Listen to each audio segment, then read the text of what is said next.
Good evening. My name is Joshua, and I'll be taking you through the machine learning models that I developed. So, to begin with, this will be the overview. I'll first give a brief introduction about the model, then the architecture, how the model works, how the models learn, look at the optimizers, hyperparameters, results, conclusion. So, for my first model, I had an extreme learning machine. So, what is an extreme learning machine? It is a model that you can use to detect patterns in data, but it usually works with tabular data. So for this data set, we're using a CSV, and it was a good choice because unlike the traditional neural networks, where it offers a rapid training and a robust generalization. So for it can be able to give us a high accuracy while maintaining a very good reliability with imbalanced datasets. So our dataset was a bit imbalanced, and you're going to look at somewhere whereby we're prioritizing certain metrics over others despite having a higher accuracy. So this extreme learning machine is incredibly fast. Also, since we're dealing with tabular data, it was extremely efficient. Now, talking about its architecture, it had an input layer of 235 features, and most of them were tabular and others were engineered through feature engineering. Then we had nonlinear neurons, about 150 units with random weights, and we also had an output layer which had a linear weight matrix calculated by the Moore-Penrose pseudo-inverse. Now, how does the model learn? So an ELM is different from backpropagation. And the way it works is it has the weights between the inputs and the hidden layers, which are randomly assigned and never changed. And learning is simplified to a linear regression problem. So the model will keep finding the best output weights that map the hidden layers output, the target labels in a single mathematical step. Now, we input our data and pass it through a fixed random propagation to a high-dimensional hidden space. Then a sigmoid function was applied to that space, and the average of those projections was done to reduce the variance and the noise, which was in individual random initializations. So this is the architecture, the diagram I drew. I started with data loading, then we went to data exploration. Afterwards, we did pre-processing. Then for pre-processing, we did advanced feature engineering, and we did data splitting of 80 to 20. And afterwards, we carried out cross-validation with SMOTE. Yes. So the hyperparameters were 150 units. Those were the hidden units. Then for the activation function, it was a sigmoid function. And we had also the estimators, which are about 15, and the decision threshold, which was 0.79. So we also did sampling using SMOTE, and we applied it to the training data to handle the imbalance that was in the classes. So our overall accuracy was 89.61%, and we had a precision of 53%, a recall of 27%, and inference score of 0.36%. No, sorry, 0.36. Yes, so this was our extreme learning machine. And initially, the accuracy was 90%, but when I checked out the recall was a bit lower than 27%. So I went and I carried out cross-validation with SMOTE. I was oversampling to make it a bit reliable and realistic. So that's how I came up with 89.61% for the model. Here is the conclusion. So the ELM proves that dyslexia can be predicted with a high accuracy using interaction data. However, the study highlights that accuracy recall trade-offs, strictly chasing 90% gave us a poor performance in the minority class, and that's why we had the imbalance. So by optimizing the F1 score, we created a more reliable, suitable model for screening. So this is the first part of this presentation. Here I've talked about the extreme learning machine. Next one, I'll be talking about the graphical neural network.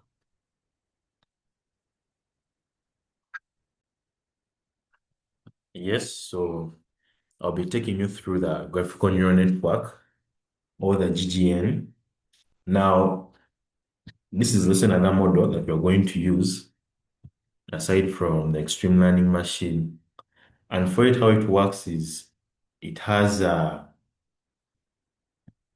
individual being represented as a node. Then the features are more its characteristics, right?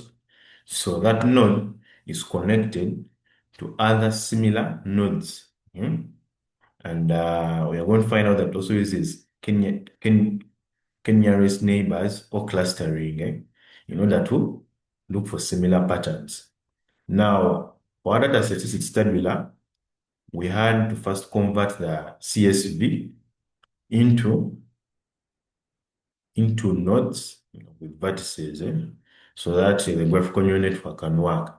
Now, instead of analyzing individuals in isolation, each person was represented with a node in a graph, and then the connections were formed between individuals who are sharing similar feature patterns using clustering. So this approach not only allowed us to learn from one person, but also to learn from the neighbors surrounding that person, okay? Now, for the input layer, we had, of course, the node containing 196 features. Then we had a hidden layer. In that hidden layer, that's where we have the processing taking place. And the features were transformed into 16 channels with a ReLU activation function, which was applied to capture nonlinear patterns. Then we also had regularization, which was there to help us with overfitting. Remember, overfitting is whereby the model memorizes a lot of noise, so it can no longer differentiate between the actual data and what is actually not supposed to be predicted. That's the noise, and it makes it less reliable. Now, we also had the output layer. So after carrying out all of these processes, it was able to split into two classes. The first one was for dyslexia and no dyslexia. So how the model learns, it takes a graph as an input where nodes are connected using a KN graph. So as features are passed through the layers, the model captures the patterns from both the node itself and its neighbors, allowing it to classify the individuals based on how they interact through the patterns to know what are the indicators of dyslexia in the graph. We also used what we call an adapt optimizer as an optimization method, and it helped us because it adjusted the learning rates for each parameter, which allowed our model to converge much faster during training. So this is the architecture we came up with, and you have the input layer, then you have the hidden layer, dropout layer, the output layer. So for the results, we had 89.7%, but that was mainly for the majority class. And for the balanced F1 score, initially it was 0.34. But after applying some tuning and weighted loss, we came up with 0.25. Then for the recall, we used SMOTE, that is oversampling, and we found out that it was increasing up to 0.76, indicating it was identifying 76% of actual dyslexia user cases. So that was for the GNN, graphical neural network. Now, as we conclude, the thing that was essential for this model was to handle class imbalance, because we want a model that can be able to detect dyslexia patients effectively. And as now we are doing it in the lab, we are not only looking at accuracy as a measure, we're looking at other metrics like recall, we're looking at F1 score, such that when it leaves the lab environment, and goes to the real environment, it is able to actually perform. And the other thing what we were able to get was this model was able to capture relationships between the individuals. Remember, I spoke about it using clustering. Eh? So initially, the model was the dataset was tabular. And for other models, I was using like extreme learning machines, the cat boosts.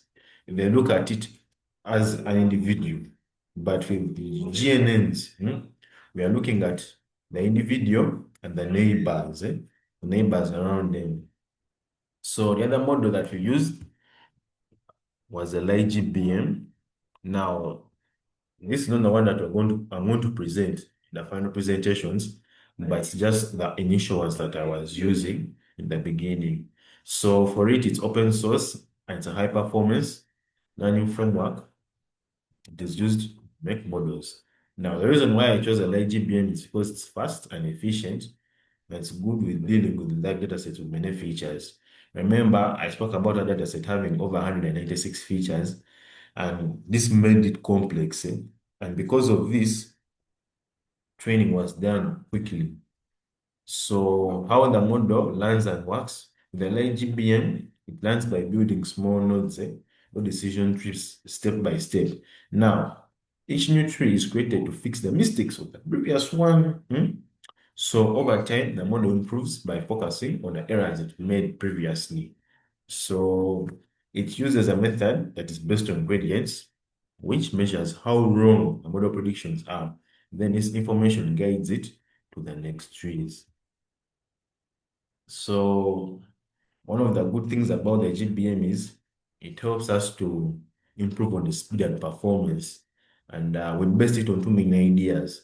The first one was the gradient-based on-site sampling of GOS. The other one was the exclusive feature bundling. So instead of using all the data points, the model focuses on those ones that it's getting wrong. Remember, it creates decision trees, and then it keeps making better predictions by looking at the errors in the previous one and then it corrects them. So by doing this, it reduces training time while still keeping the important information. Then with exclusive feature bundling, features that rarely appear together are grouped into one. Now, with that, we reduce the total number of features and make the model to work faster without losing information. Yes, here we spoke about 196 features. So it looks for those similar ones, and gets them together as a whole. So the techniques allow the GBM to train faster, use less memory, and still maintain a strong performance. And this is a simple diagram to demonstrate the architecture where we have input data, a large data set like the one we had, and the many features 196. Then we had the tree models being formed, the decision trees, tree one, tree two, tree three, and it was carrying out learning on them, learning on them. Then we came up with a final prediction whether it has dyslexia or not.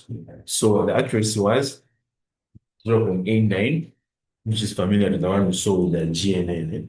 Then the precision 0.536, a recall of 0.2037, and an F1 score of 0.29.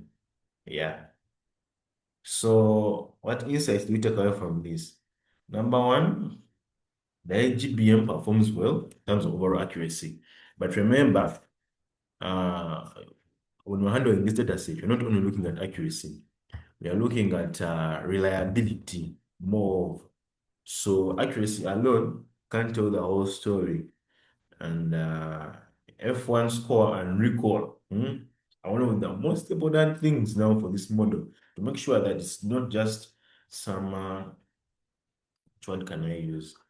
Some utopic solution, but a realistic one that can actually detect the results that we want.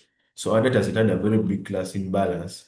And as we can read here, however, the low recall and F1 score and the model shows that it has difficulty correctly identifying the dyslexia class. This is common when one class is much smaller than the other. So the ratio was a 9 to 1, and there was a very big imbalance. So you wanted to find a way of making sure that the model doesn't overfit and it predicts properly for people who have dyslexia. Now, the fourth model that I used was called a cat boost. So for the cat boost, I explained it in the previous videos, but let me just go through it again. So for it, it also has a lot of decision trees, uh, and we used it first our features there. But unlike the other models for it, you don't have to do a lot of one hot encoding. Yes. So for instance, if I was now dealing with an ELM, that's an extreme learning machine. If I had data, I would have to assign 0, 1, mostly for categorical data which can't be easily understood directly by the model. I would have to work onto it by now converting, assigning numbers 0, 1, 2. But for the cat boost, it's very efficient for numerical and categorical data. It takes it the way it is and works on it without external preprocessing. So the model aggregates the outputs from the previous trees to produce a robust and accurate prediction. Then it also builds and works on decision trees, correcting the errors from the previous one. But the key feature is ordered boosting. Ordered boosting, whereby it minimizes prediction shift and handles out of categorical data without one-hot encoding, which helps us to build a model. So this is how I did it. From the start, we began with data loading, then we explored the data. After exploring the data, we processed it, then we carried out data splitting, and afterwards we did hyperparameter tuning, where we used the grid search CVA, and finally we came up with the model. So for the depth of the trees, it was 4. Then for the iterations, we did over 200 iterations at an learning rate of 0.1. So the technique we used here was hyperparameter tuning using grid search CV in order to optimize our model. So with that,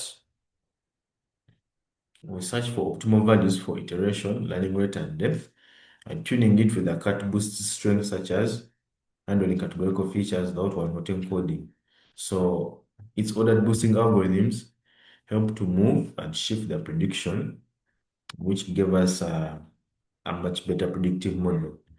But as I spoke earlier, despite using the cat boost and GBM,